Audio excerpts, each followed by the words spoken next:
All right, this lesson is a brief overview of my technology lesson. It is designed for third grade. Content areas reading ELA, and the time frame was 2 weeks. The content standards basically dealt with fact and opinion and point of view. Students were required to distinguish fact and opinion, to state opinions about a text and show evidence to support them, and to describe characters in the story and explain how their actions contribute to the sequence of events. Technology standards in the area of creativity and innovation, students were expected to apply existing knowledge to generate a product. For communication and collaboration, students were expected to communicate information and ideas effectively to multiple audiences using a variety of media and formats. And for critical thinking, students were expected to use multiple processes and diverse perspectives. All right, so for week one, the first tool that students used was the PowerPoint presentation. They worked with a partner. They created a PowerPoint presentation on fact and opinion, 4 facts, 4 opinions, and they were to include illustrations. And once they completed this, they uploaded the PowerPoint presentation to the Classroom Weebly's blog page, and by the end of the week, they were required to comment on at least one other classmate's post. Also, students were required to read the story Too Bad Ants and complete a point of view chart. As you can see, hyperlinks are included in here that take you directly to one, the read aloud, where students were able to read aloud with the YouTube video on Too Bad Ants, and 2, a PowerPoint presentation, which was excellent for students to examine the text and illustrations during our discussion. Once our discussion was completed, we worked together, and students, with the teacher, we completed the first half of this point of view chart. The last half of the point of view chart, they completed with their partners.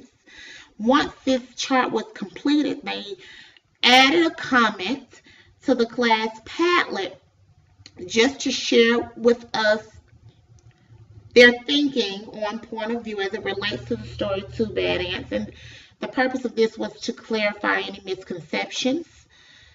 And then there, at the end of the week, I introduced to the students the Web 2.0 tools that they would use to create their digital story retell. So we have Domo Animation, Storybird, and then TuneDo.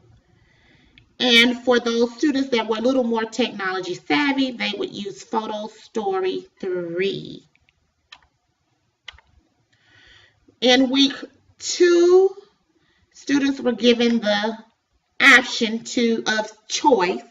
Students were able to select from the stories Dear Mrs. LaRue, Diary of a Worm, Cinderella, Little Red Riding Hood, and The True Story of the Three Little Pigs to create their digital story retell. They're still working with their partners at this point. Once they completed their digital story retell, they uploaded their products to the Classroom's Weebly website. And once again, by the end of week 2, they post one comment on a peer's post. For assessment, rubrics were created for all of the products. So the rubric for fact and opinion presentation, the rubric for the digital story retell, the rubric for the blog post and comments, and then here is the rubric for the Padlet post on point of view. For differentiation, students were able to complete this task with a partner. Their partner was someone that was either compatible or either that complemented them, but I made sure that these were students that worked well together. Students that had difficulty typing were able to use Vocaloid to record their responses and upload them to the class blog and Padlet. Students were also able to use their own personal illustrations if they wanted to, instead of the digital images. And students worked in small groups with me based on the specific digital tool that they were going to use.